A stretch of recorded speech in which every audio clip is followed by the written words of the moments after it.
नमस्कार प्यारे विद्यार्थियों, मैं नील कुमार शर्मा स्टडीपुर क्लासेज परिवार में आप सभी का हार्दिक स्वागत एवं अभिनंदन करता हूं। विद्यार्थियों, हम शब्द रूप की कड़ी में हमने मति शब्द रूप तक पढ़ लिया था। आगे हम शब्द रूपों की चर्चा करते हैं। आइए पढ़ते हैं। हमने यहाँ तक पढ़ लिया था इसे। इसके आगे हम वारी शब्द रूप यानी ईकारांत,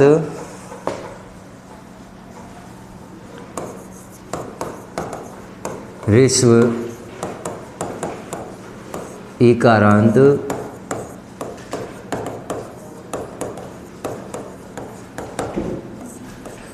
नपुंसकलिंग शब्द रूप। विद्यार्थियों, हम वारी शब्द रूप की चर्चा करते हैं जो कि विश्वीकारांत नपुंसकलिंग शब्द रूप है। देखें, जैसे एक वचन, द्विवचन, बहुवचन, जैसे प्रथमा से संबोधन पर्यंत। वारी, वारिणी, वारिणी, वारी, वारिणी, वारिणी, वारिणा, वारिभ्याम, वारिभिः, वारिणे, वारिभ्यां, वारिभ्यः, वारिणः, वारिभ्यां, वारिभ्यः, वारिणः, वारिणोः, वारिणाम, वारिणी, वारिणोः, वारिषु, हे वारी, हे वारिणी, हे वारिणी। तो इसमें हमें ये देखना है कि प्रथमा और द्वितीया जो नपुंसकलिंग शब्द रूप है, इसलिए प्रथमा और द्वितीया तो एक समान चलेंगे। इसके बाद में फिर तृतीया से संबोधन पर्यंत ये किसकी तरह चलेंगे? हरि के समान चलेंगे। किसके समान? हरि शब्द रूप जो आप पुल्लिंग के समान चलेंगे। इसके एक बार इसे लिखे, फिर हम आगे पढ़ते हैं।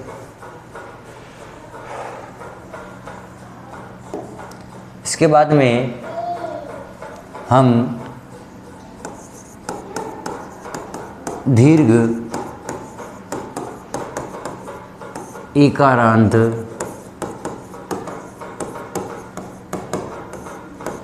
पुल्लिंग शब्द रूप पढ़ते हैं। कैसा शब्द रूप? दीर्घ ईकारांत, जिसमें हमने क्या लिखा था? सन्यासी। तो इसमें देखें, सन्यासी, सन्यासिनौ, सन्यासिनः, सन्यासिनं, सन्यासिनौ, सन्यासिनः, सन्यासिना, सन्यासिभ्यां, सन्यासिभिः, सन्यासिने, सन्यासिभ्यां, सन्यासिभ्यः, सन्यासिनः, सन्यासिभ्यां, सन्यासिभ्यः, और सन्यासिनः, सन्यासिनो, सन्यासिनां, सन्यासिनी, सन्यासिनो, सन्यासिषु, या फिर संबोधन में सन्यासिन, सन्यासिनौ, सन्यासिनः। इनके आगे हम हे और लगाएंगे। हे सन्यासिनः, हे सन्यासिनौ और हे सन्यासिनः। इस प्रकार से यहाँ पर ध्यान देंगे कि पंचमी और षष्ठी का जो एक वचन है और द्वितीया का जो बहुवचन है वह एक समान है। बाकी हमें इनके जो शब्द रूप चलते हैं वैसे इनके सामान्यतः इस प्रकार हमें याद करेंगे। एक बार इसे लिखिए, फिर हम आगे शब्द रूप की चर्चा करते हैं।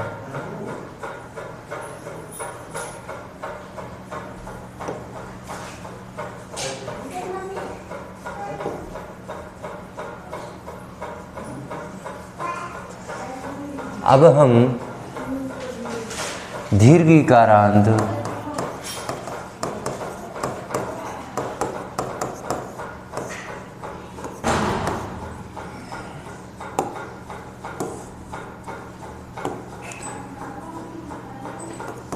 नदी,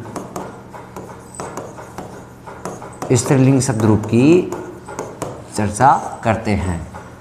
दीर्घ ईकारांत नदी शब्द रूप। और इसे देखें, नदी, नद्यौ, नद्यः, नदीं, नद्यौ, नदीः, नद्या, नदीभ्यां, नदीभिः, नद्यै, नदीभ्यां, नदीभ्यः, नद्या, नदीभ्यां, नदीभ्यः, नद्या, नद्यो, नदीनां, नद्यां, नद्यो नदीषु, हे नदी, हे नद्यो और हे नद्यः। यह ईकारांत स्त्रीलिंग शब्द रूप है। पुल्लिंग हमने क्या पढ़ा? सन्यासी। एक बार इसे लिखिए, फिर हम एक दीर्घ ईकारांत नपुंसक लिंग शब्द रूप की भी चर्चा करते हैं।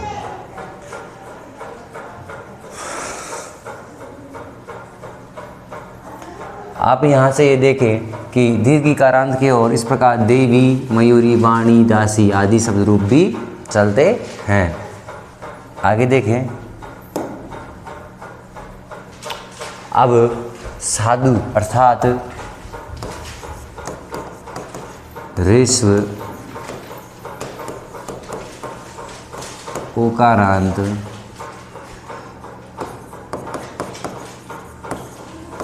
साधु शब्द रूप।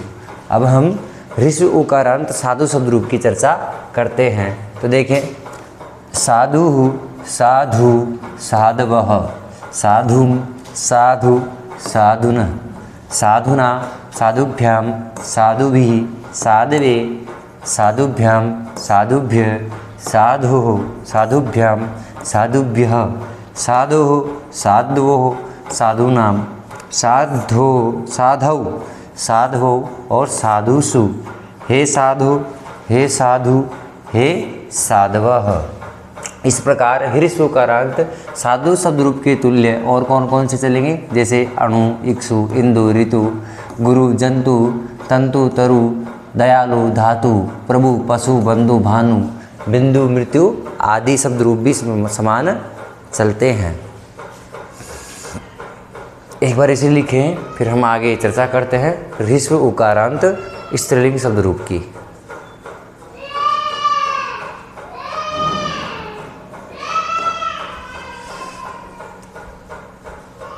यह शब्द रूप ऋस्व ओकारांत धेनु स्त्रीलिंग शब्द रूप। देखिए, धेनु के शब्द रूप, धेनु यानी क्या होता है? गाय। देखिए, धेनु हो, धेनु, धेनवः प्रथमा, धेनु, धेनु, धेनु द्वितीया, धेनवा, धेनुभ्यां, धेनुभिः तृतीया, धेनवै। यहाँ ध्यान दे, दोनों ही रूप बनते हैं, धेनवै और धेनवे, धेनुभ्यां, धेनुभ्य, धेनवः या धेनौ, धेनुभ्यां, धेनुभ्यः, धेनवः, धेनौ, धेनोः, धेनवो, धेनूनां, धेनवां या धेनौ, धेनवौ, धेनुषु, हे धेनो, हे धेनु, हे धेनुः। इनमें से आप किसी भी एक शब्द को याद रख सकते हैं, लेकिन ध्यान रहे, अगर इधर वाले शब्द याद कर रहे हैं तो सिर्फ ये सारे इधर वाले याद होने चाहिए। अगर इस साइड के कर रहे हो तो सारे इस तरफ के ही याद होने चाहिए। ऐसे नहीं कि एक ये याद कर लिया, दूसरा ये याद कर लिया, ऐसा नहीं, गलत हो जाएगा। एक तरफ के जो भी याद करने हैं आपको एक तरफ से ही करने हैं। लिखें, फिर हम आगे बढ़ते हैं।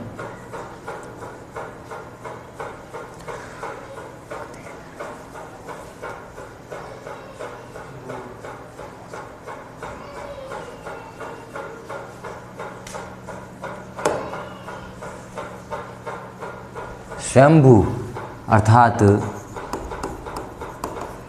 दीर्घ ओकारांत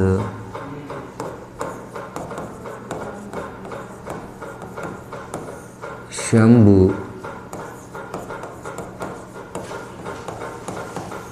शब्द रूप।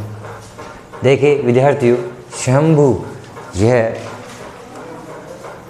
दीर्घ उकारांत शब्द रूप है। इसके शब्द रूप किस प्रकार चलेंगे? देखिए, शंभुः, शंभुवौ, शंभुवः, शंभुवं, शंभुवौ, शंभुवः, शंभुवा, शंभुभ्यां, शंभुभिः, शंभुवे, शंभुभ्यां, शंभुभ्यः, शंभुवः, शंभुभ्यां, शंभुभ्यः, शंभुवः, शंभुवोः, स्वयंभुवाम, स्वयंभुवी, स्वयंभुवौ, स्वयंभुषु। हे स्वयंभू, हे स्वयंभुवो, हे स्वयंभुवः। यह दीर्घ उकारांत शब्द रूप था जो स्वयंभू का था। इस प्रकार हम आगे के शब्द रूपों की चर्चा कल करेंगे। एक बार इसे लिखे।